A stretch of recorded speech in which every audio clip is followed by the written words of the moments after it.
Hey guys, so welcome to Stack. Today, I will be showing you guys how to find saved password into your iPhone.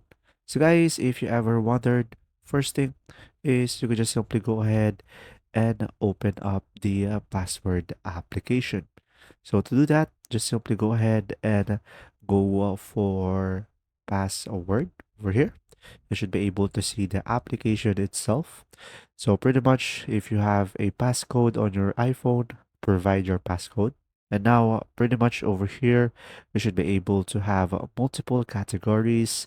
You will have the codes, you will have security, you will have all of the Wi-Fi password, and you will have the pass keys that is saved into your phone.